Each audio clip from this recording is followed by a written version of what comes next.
Hello! I've talked briefly about ideas of mine for junction remodellings, track amplification and extended electrification across the New South Wales railway network. I've kicked around the idea of collating these, and I finally decided to do so in this 4-part mini-series. I'll do one video for each route out of Sydney, starting with the north and then working anti-clockwise to the west, south and south coast. The improvements will mostly be within the Opal area and will range in scope.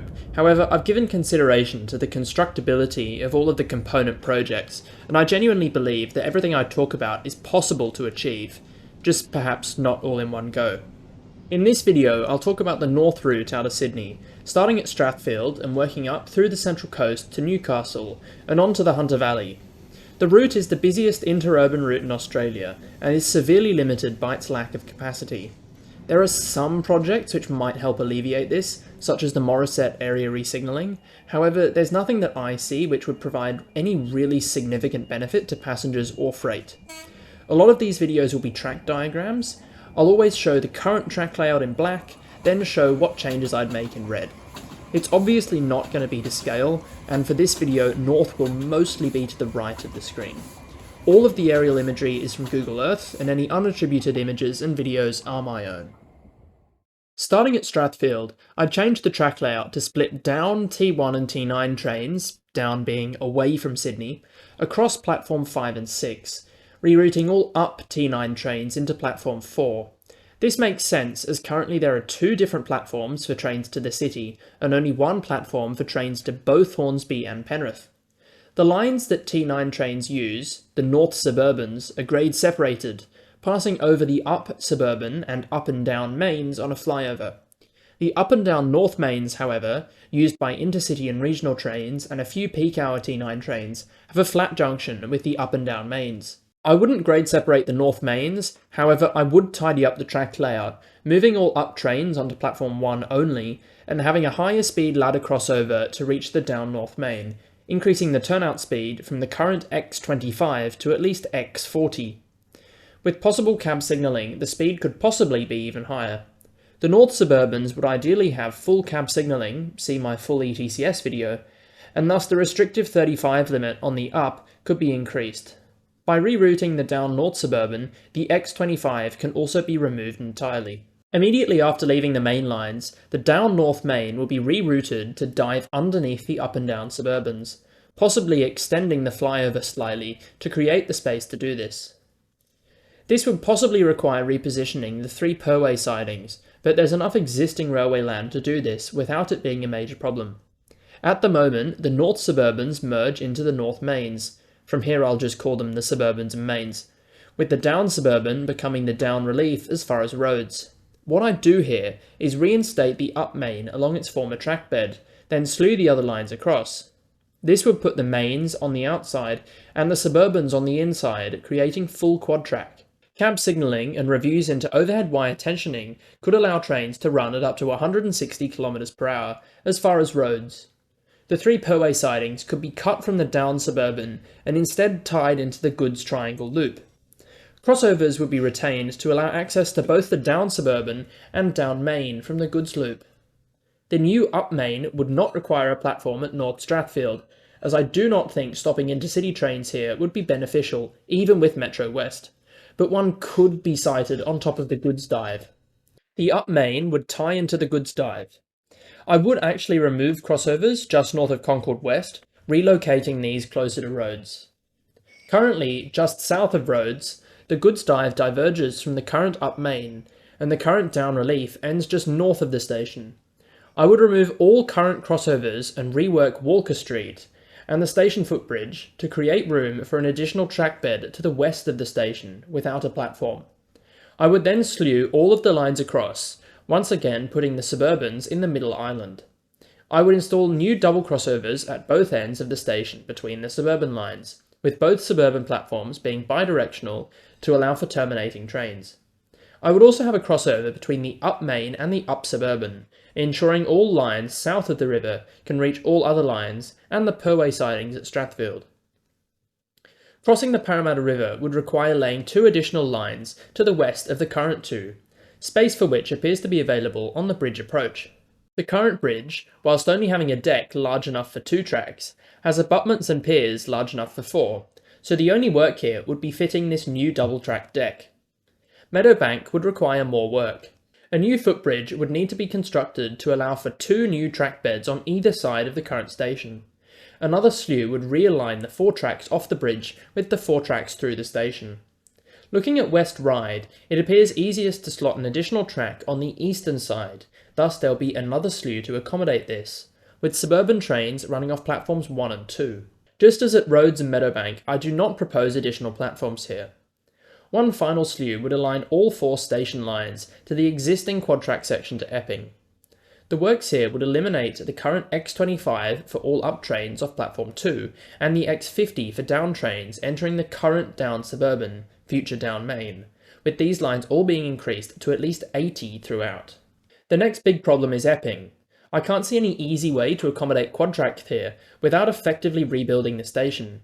Instead, I propose retaining the centre platform to terminate local trains, with the outer platforms used to run through trains. Crossovers would allow access to the suburbans from either main line. This would also be the end of the quad track, with triple track running to Hornsby with up refuge loops. There's possibly enough space to construct an up refuge loop between Cheltenham and Epping, but it'd be so close to the start of the quad track that I'm unsure it would have any benefit. A refuge loop could run from Cheltenham to Pennant Hills, bypassing Beecroft. This could allow intercity and regional trains to pass suburban trains, if timetabled well. There's an existing up loop between Pennant Hills and Thornlea. However, I'd use the space here to slew the lines across to extend the current down relief through the platforms. If an engineering solution can be found to run quad-track through Pennant Hills and Cheltenham, this could be the start of quad-track all the way to Epping. There's space to run a third track to Hornsby, however platform 1 at Normanhurst would need to be rebuilt to accommodate an extra track bed to its east. Yet another track skew would realign the lines as to create complete triple track from Epping to Hornsby. Off-peak, this would allow greater independence of freight trains, and on-peak would create full separation of down-regional or intercity and suburban, and create more opportunities for up-regional and intercity trains to pass up-suburban trains. At Hornsby, I'd make platforms 3 and 5 available exclusively for through intercity, regional and freight trains, with platform 4 used as a turnback platform. This would require some new crossovers on the south side of the station. I'd make the platform 5 line the permanent down main, with all turnouts favouring it as the primary route, as opposed to the current platform 4 line. Access to the maintenance centre would be unchanged. Quad-track would resume after Hornsby, allowing intercity and regional trains to pass suburban and freight trains. The corridor is wide enough for this, with only Asquith requiring major reconstruction. The junctions north of Hornsby would need to be rationalised, with a single-track connection to the Hornsby Maintenance Centre and a flyover for the new up main to jump over the connection between the up and down shore and the up and down north suburban. Parts of this section could be fitted with cab signalling to allow speeds over 115 km an hour. There's a possible opportunity for some curve easing between Mount Ku-ring-gai and Berowra. Quad-track would end at Berowra, with the suburban lines feeding into platform 2. The points on the down main at the down end of the station would be reconfigured to have the normal route set into platform 3, increasing speed from the current X50 to possibly over 115 km an hour. Around the Cowan rest area, a new double-track, single-bore tunnel would travel directly to the Hawkesbury, saving time by allowing consistent 160 km an hour speeds and allowing freight trains, especially, more leeway ascending the Cowan bank. The tunnel portal in Brooklyn would ideally be located to align with the railway over the causeway. This would require reworking of the current wharves. A flyover would take the up Cowan bank over the tunnel lines to reduce conflict. The Perway sidings on the causeway would be relocated to a reinstated old track bed on the west side of the station. If possible over the bridge, the whole section from the tunnel portal to the first major curve in Mullet Creek would be uprated to 160 km an hour. This might require some curve easing. There's not much that can be done in the Mullet Creek to Woy Woy area, as the line runs through tunnels and on very narrow causeways. The line through the Woy Woy tunnel and extending to Woy Woy station could possibly also be uprated to 160 km an hour running. It would certainly be possible to quadruplicate the line from just south of Wyong to just north of Point Clare, but this would require rebuilding those stations. Given the proximity to refuge loops at Gosford, this probably isn't a high priority as long as timetabling is kept sharp. I would realign the down main to run into platform 3 at Gosford, allowing terminating trains to use the middle platform 2, avoiding fouling the down main when crossing to the up main, as happens currently. North of Gosford, refuge loops extend most of the way to Berowra. The up loop is not currently electrified, so that would need to change.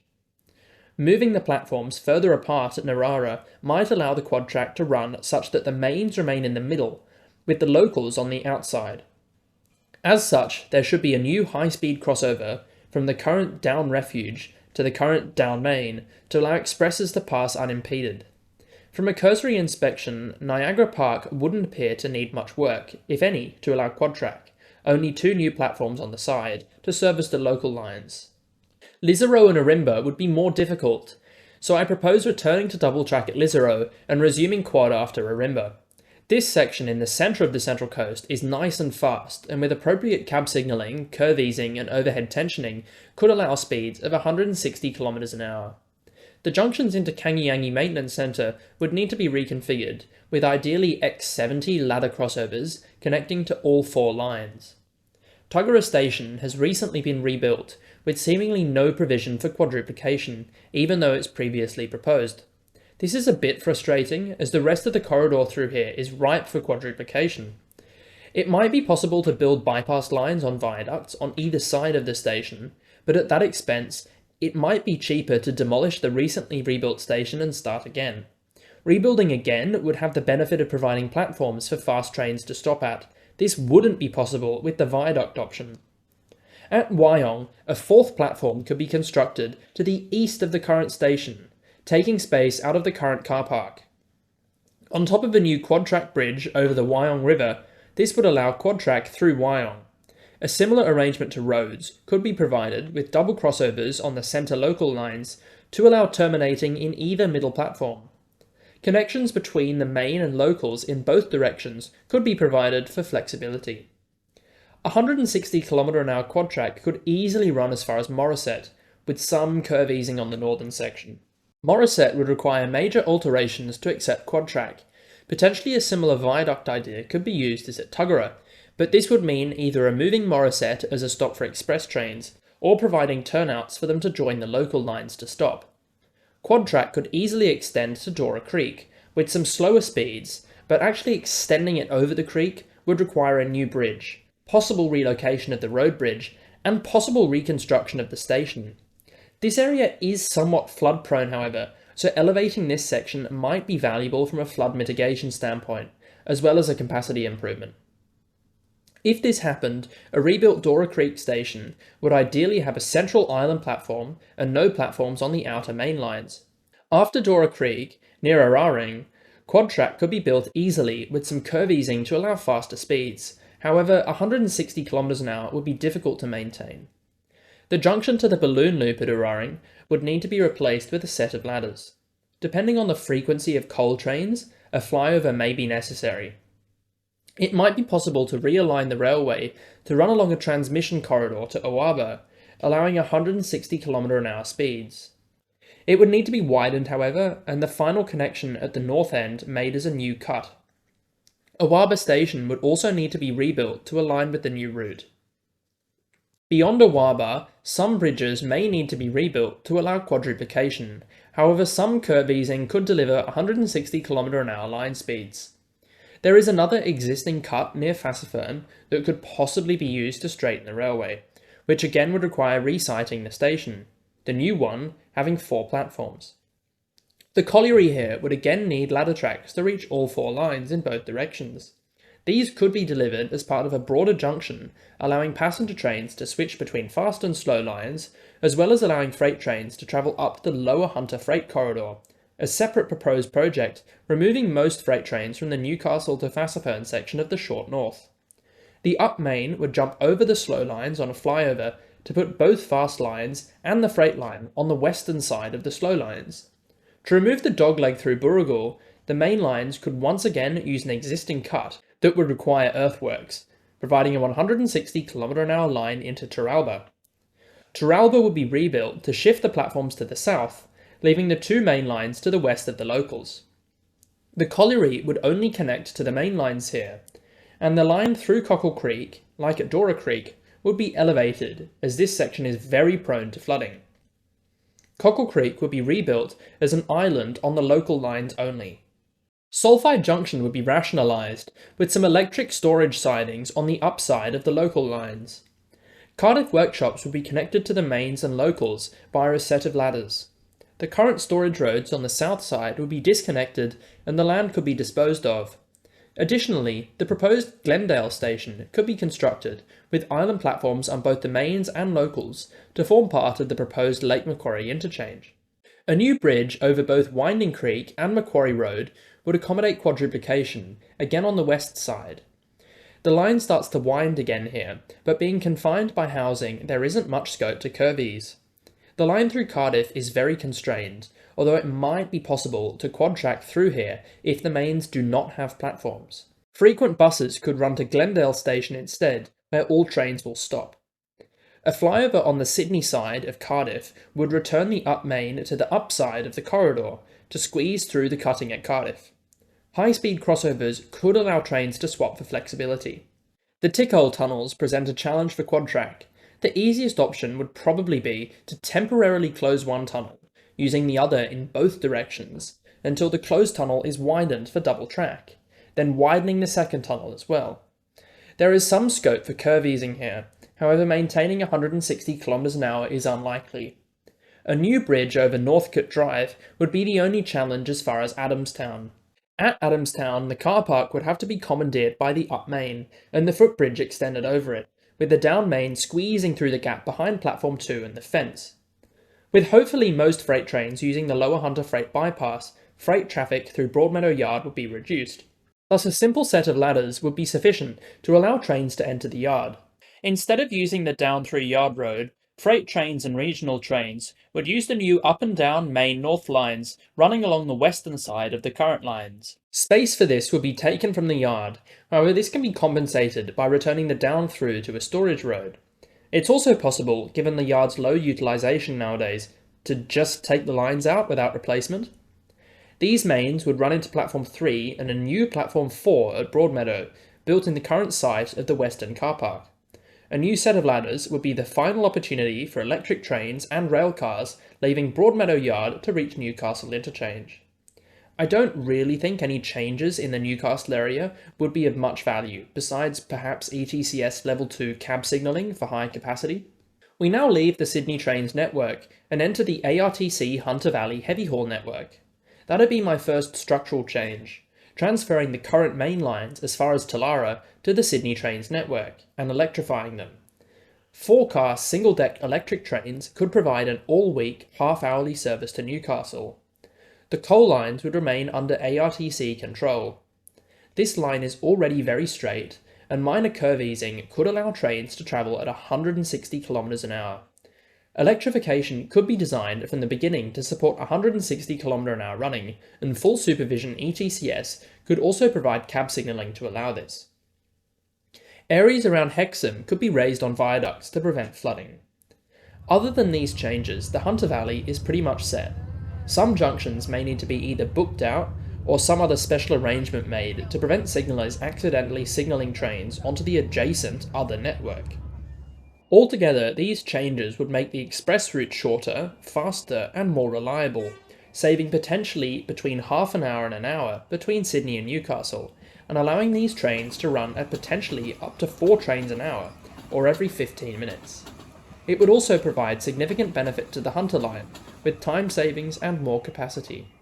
I hope you enjoyed this very long overview of the sorts of upgrades I'd make to the northern route out of Sydney. As I mentioned at the beginning, I'll be doing 3 more of these for the west, south and south coast routes. Thanks to my channel members for their ongoing support, and thank you for watching.